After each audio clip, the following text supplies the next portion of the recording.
యంత్రాంగాన్ని అధికార బలాన్ని అడ్డం పెట్టుకొని గెలిచినమా అంటే గెలిచినాం అనిపించుకోవడానికి సాంకేతికంగా నానా తంటాలు కాంగ్రెస్ పార్టీ పడతా ఉన్నది. అయినప్పటికీ నాకున్న ఇన్ఫర్మేషన్ ప్రకారం మొత్తం 117 మొత్తం పట్టణాల్లో జరిగిన ఈ ఎన్నికల్లో మాకు ప్రత్యక్షంగా డైరెక్ట్గానే అంటే ఎవరి అవసరం లేకుండా నేరుగా దాదాపు 15 నుంచి 16 నేరుగా గెలుస్తున్నాము. పరోక్షంగా ఎందుకంటే అక్కడ మేము సింగిల్ లార్జెస్ట్ పార్టీగా ఉన్నాం, అక్కడ కూడా ఇంకో దాదాపు 10-15 చోట్ల అవకాశాలు ఉన్నట్టుగా నాకు సమాచారం ఉంది. చూద్దాం మరి ఇప్పుడు అల్టిమేట్గా 16 తారీఖు నాడు అన్ని విషయాలు తెలుస్తాయి. అయితే ఇక్కడ ఒక్క విషయం మాత్రం చెప్పాలి. నిన్ననే మా శ్రీనివాస్ యాదవ్ గారు నిన్ననే చెప్పారు, 2020లో ఆనాడు మున్సిపల్ ఎన్నికలు జరిగితే మొత్తం 130 మేయర్లకు చైర్పర్సన్లకు ఆ రోజు మున్సిపల్ ఎన్నికలు జరిగినాయి.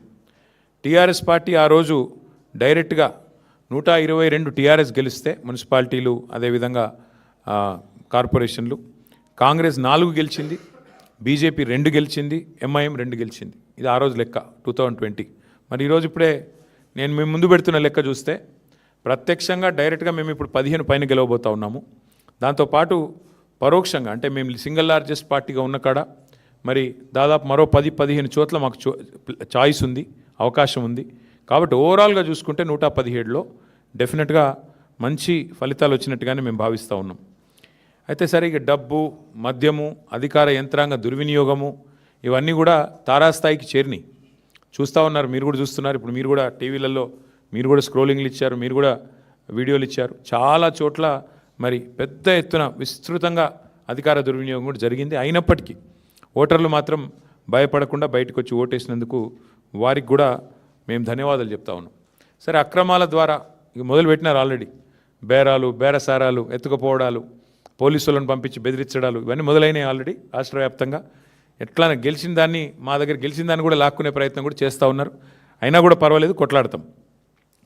అయితే మాకు సంతోషకరమైన విషయం ఏమంటే సింగరేణిలో జరుగుతున్న బొగ్గు కుంభకోణం ఏదైతే ముఖ్యమంత్రి గారి బావమరిది కీలక పాత్రధారిగా, ముఖ్యమంత్రి బావమరిదే కింగ్ పిన్గా సింగరేణిలో ఏదైతే 6,000 కోట్ల కుంభకోణాలు చేసినారని మేము బయట పెట్టినామో, దాని తర్వాత మాతో పాటు CPI communist party of India కలిసి వచ్చి మాకు చెన్నూరు నియోజకవర్గంలో క్యాతన్పల్లి మున్సిపాలిటీలో మాతో పాటు కలిసి ప్రచారంలో పాల్గొనడమే కాకుండా సీతారాములు గారు ఈరోజు ఆ మున్సిపాలిటీ కూడా మేము గెలుచుకున్నాం.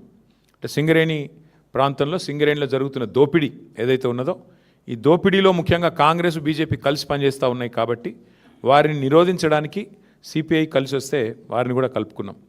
ఇక్కడికి వచ్చే ముందు మిత్రులు కొత్తగూడెం శాసనసభ్యులు రాష్ట్ర సిపిఐ సెక్రటరీ సాంబశివరావు గారితో కూడా నేను మాట్లాడాను.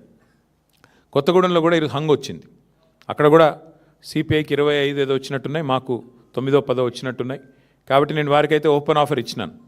సింగరేణిలో జరుగుతున్న కుంభకోణాలు, సింగరేణిలో జరుగుతున్న దుర్మార్గాలు, అరాచకాలకు అడ్డుకట్ట వేయాలి అంటే డెఫినెట్గా మేము మీతో కలిసి వస్తాము. కాంగ్రెస్, బీజేపీని అడ్డుకోవాల్సిన అవసరం ఉంది. ఎందుకంటే ఈ 2 చోట్ల కూడా అక్కడ 51% వాటా సింగరేణిలో రాష్ట్ర ప్రభుత్వానికి ఉంది, కాంగ్రెస్ ప్రభుత్వం ఇక్కడ ఉన్నది. 49% వాటా కేంద్ర ప్రభుత్వానికి ఉంది, బీజేపీకి అందులో భాగస్వామ్యం ఉంది. ఇన్ని అక్రమాలు జరుగుతున్నాయని చెప్పి మేము గొంతెత్తి ధర్నాలు చేసి క్షేత్రంలో ఘోషించి ప్రెస్ మీట్లు పెట్టి గవర్నర్ని కలిసి ఇంత హంగామా చేస్తే మరి ఇంతవరకు అటు కాంగ్రెస్ చప్పుడు చేయదు, ఇటు బీజేపీ చప్పుడు చేయదు. అందుకే మిత్రులు సిపిఐ రాష్ట్ర సెక్రటరీ మరి సాంబశివరావు గారికి నేను ఫోన్ చేసి చెప్పాను, మీరు కనుక తీసుకోవాలనుకుంటే కొత్తగూడెం కార్పొరేషన్ మీరు తీసుకోండి, మేము మద్దతు ఇస్తాం ఓపెన్గా అని చెప్పి కూడా వారికి చెప్పడం జరిగింది. ప్యూర్లీ ఒకటే ఉద్దేశం, సింగరేణిలో జరుగుతున్న దోపిడీని సింగరేణికి